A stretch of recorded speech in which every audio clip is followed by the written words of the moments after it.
शक्तिशाली मूर्ति। सूरज पहाड़ों के पीछे धीरे धीरे गुरूब हो रहा था और पाटली गांव की गलियों में रोज की तरह खामोशी फैल रही थी। ये गांव पहाड़ों के दामन में बसा हुआ एक छोटा सा कस्बा था, जहाँ की फजा में हमेशा एक अजीब सी पुरअसरार खामोशी रहती थी। मगर आज की शाम कुछ अलग थी। गांव के बीचों बीच कायम वो पुरानी मूर्ति जो सालों से वहां खड़ी थी, आज जैसे जिंदा हो उठी थी। लोग उसे हमेशा देखते थे, लेकिन आज मूर्ति की आंखों में एक अजीब सी चमक थी। वो मूर्ति देवी दुर्गा की थी, जो गांव के सबसे कदीम मंदिर के बाहर नस्ब की गई थी। कहा जाता था कि कई सदियों पहले किसी नामालूम कारीगर ने इसे एक ही पत्थर से तराश कर बनाया था। गांव के बुजुर्गों का मानना था कि इस मूर्ति में देवी ताकतें पोशीदा हैं और जो भी सच्चे दिल से यहाँ आता है, इसकी मुरादें पूरी होती हैं। मूर्ति के इर्द गिर्द एक पुरअसरार ताकत महसूस की जा रही थी। ये तब्दीली अचानक नहीं हुई थी। पिछले कुछ दिनों से गांव के लोग मूर्ति के पास से गुजरते हुए एक अजीब सी कशिश महसूस कर रहे थे।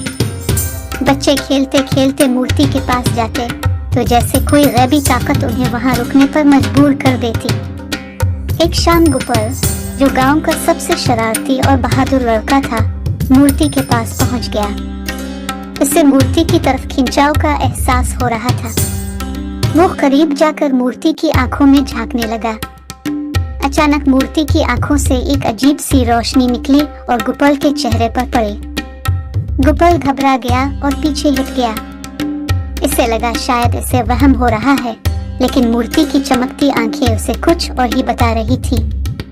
डर और तजस्सुस में मुब्तला गुपल सीधा गांव के पुजारी जी के पास पहुंचा। पुजारी जी गांव के सबसे तजुर्बाकार और समझदार आदमी थे। जब गुपल ने उन्हें मूर्ति के बारे में बताया तो पुजारी जी का चेहरा संजीदा हो गया।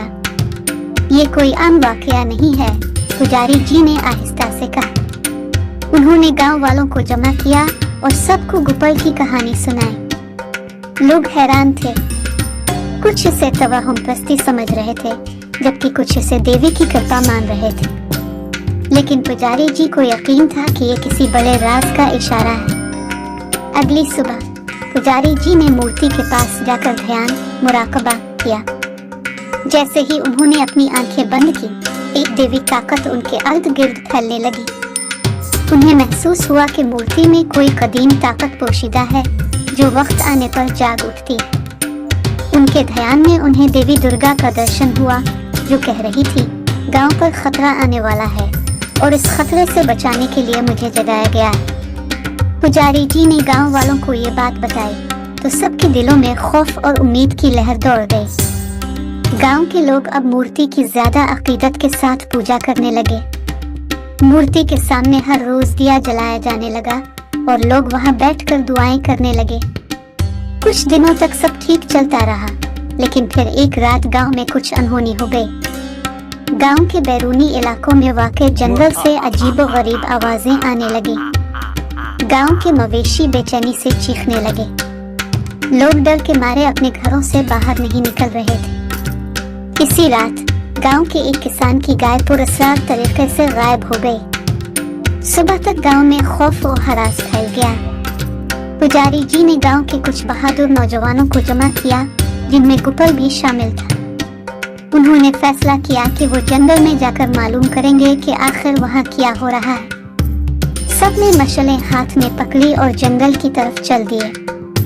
रात का अंधेरा गहरा था और हवा में एक अजीब सी गूंज थी। जैसे जैसे वो आगे बढ़ते गए, हवा भारी होती गई और उनकी मशलें बुझने लगी। अचानक उनके सामने एक देवकामत हस्ती नमूदार हुई। वो एक खौफनाक जिनकी मानंद दिखाई दे रहा था। इसकी आंखों में आग जल रही थी। गांव के नौजवान खौफ से कांपने लगे, लेकिन गुपल ने हिम्मत नहीं हारी। इसे मूर्ति की आंखों में देखी गई रोशनी याद आने लगी। इसके दिल में यकीन जागा कि वो मूर्ति की ताकत से इस बिला का सामना कर सकता है। तभी पुजारी जी ने मंत्रों का जाप शुरू किया और आसमान में बिजली कड़कने लगी। मूर्ति से एक तेज रोशनी निकली और जंगल की तरफ बढ़ी, जिनकी चीखें जंगल में गूंजने लगे और वो देखते ही देखते गायब हो गया। गांव में दोबारा सुकून वापस आ गया था। लोगों ने महसूस किया कि मूर्ति में छुपी देवी की ताकत ने उन्हें इस खतरे से बचा लिया था। इस दिन के बाद पाटली गांव में वो मूर्ति और ज्यादा अकीदत का मरकज बन गई। लोग जान चुके थे कि जब भी गांव पर कोई खतरा आएगा वो मूर्ति उनकी हिफाजत करेगी। गोपाल, जो एक आम गांव का लड़का था, अब गांव का हीरो बन चुका था। इसने मूर्ति की ताकत में अपने यकीन के बिल बोते पर गांव को बचाया था। पुजारी जी ने इसे दुआएं दें और कहा, जब तक यकीन है देवी दुर्गा हमेशा हमारी हिफाजत करेंगी। ये मूर्ति हमारे गांव की रूह है और उसकी ताकत लाफानी है।